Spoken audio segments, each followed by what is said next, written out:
मैं धन्यवाद देती हूँ परमेश्वर पिता का कि उन्होंने हमें और आप सबको जीवितों में रखा है, क्योंकि बहुत से लोग हैं जो रात को सोए पर नया दिन नहीं देख पाए। पर आज आपको और हमें परमेश्वर ने नया दिन दिखाया, इसलिए परमेश्वर का धन्यवाद। प्रियो, आज से हम बाइबल सीरीज चालू कर रहे हैं, जिसमें हम रोजाना आपको बाइबल का एक अध्याय पढ़कर सुनाएंगे। उत्पत्ति 1, सृष्टि का वर्णन।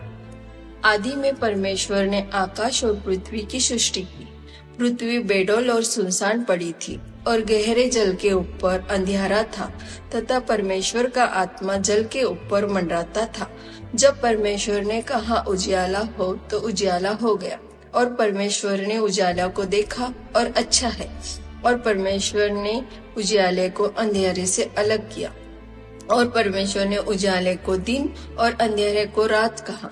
तथा सांझ हुई, फिर भोर हुआ। इस प्रकार पहला दिन हो गया। फिर परमेश्वर ने कहा, जल के बीच एक ऐसा अंतर हो कि जल दो भाग हो जाए।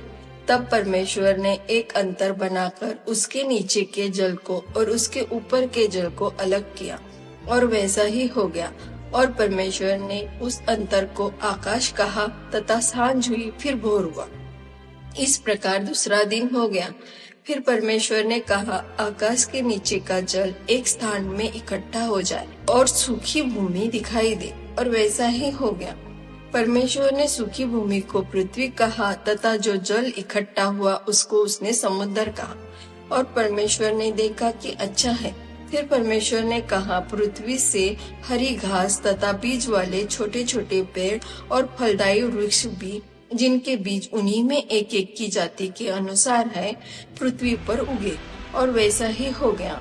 इस प्रकार पृथ्वी से हरी घास और छोटे छोटे पेड़, जिनमें अपनी अपनी जाति के अनुसार बीज होता है, और फलदायी वृक्ष, जिनके बीज एक एक जाति के अनुसार उन्हीं में होते हैं, उगे।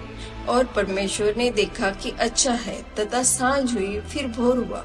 इस प्रकार तीसरा दिन हो गया। फिर परमेश्वर ने कहा, दिन को रात से अलग करने के लिए आकाश के अंतर में ज्योतियां हो, और वे चिन्हों और नियत समयों और दिनों और वर्षों के कारण हो। और वे ज्योतियां आकाश के अंतर में पृथ्वी पर प्रकाश देने वाली भी ठहरे। और वैसा ही हो गया। तब परमेश्वर ने 2 बड़ी ज्योतियां बनाई। उनमें से बड़ी ज्योति को दिन पर प्रभुता करने के लिए और छोटी ज्योति को रात पर प्रभुता करने के लिए बनाया, और तारागण को भी बनाया। परमेश्वर ने उनको आकाश के अंतर में इसीलिए रखा कि वे पृथ्वी पर प्रकाश दे, तथा दिन और रात पर प्रभुता करे, और उजियाले को अंधेरे से अलग करे। और परमेश्वर ने देखा कि अच्छा है।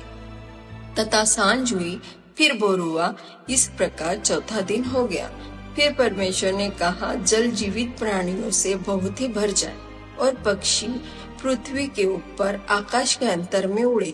इसीलिए परमेश्वर ने जाति जाति के बड़े बड़े जल जंतुओं की और सब जीवित प्राणियों की भी सृष्टि की, जो चलते फिरते हैं, जिनसे जल बहुत ही भर गया।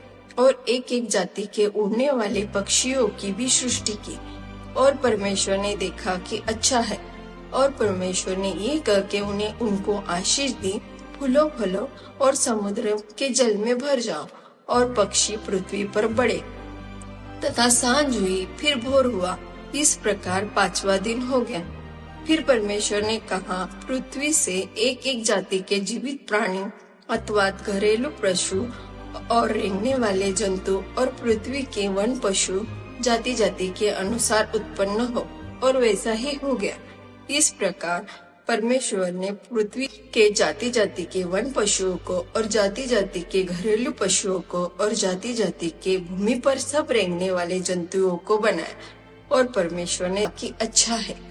फिर परमेश्वर ने कहा, हम मनुष्य को अपने स्वरूप के अनुसार अपनी समानता में बनाए, और वे समुद्र की मछलियों और आकाश के पक्षियों और घरेलू पशुओं और सारी पृथ्वी पर और सब रेंगने वाले जंतुओं पर जो पृथ्वी पर रेंगते हैं अधिकार रखे।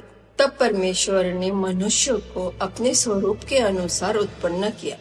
अपने ही स्वरूप के अनुसार परमेश्वर ने उनको उत्पन्न किया, नर और नारी करके उसने मनुष्य की सृष्टि की। और परमेश्वर ने उनको आशीष दी और उनसे कहा, फूलो फलो और पृथ्वी में भर जाओ और उनको अपने वश में कर लो और समुद्र की मछलियां तथा आकाश के पक्षियों और पृथ्वी पर रेंगने वाले सब जंतुओं पर अधिकार रखो। फिर परमेश्वर ने उनसे कहा, सुनो, जितने बीज वाले छोटे छोटे पेड़ सारी पृथ्वी के ऊपर है और जितने वृक्षों में बीज वाले फल होते हैं, वे सब मैंने तुमको दिए हैं। वे तुम्हारे भोजन के लिए है। और जितने पृथ्वी के पशु और आकाश के पक्षी और पृथ्वी पर रेंगने वाले जंतु हैं, जिनमें जीवन का प्राण है, उन सब के खाने के लिए मैंने सब हरे हरे छोटे पेड़ दिए हैं। और वैसा ही हो गया। तब परमेश्वर ने जो कुछ बनाया था सबको देखा तो क्या देखा कि वह बहुत ही अच्छा है। तथा सांझ हुई, फिर भोर हुआ, इस प्रकार छठवां दिन हो गया।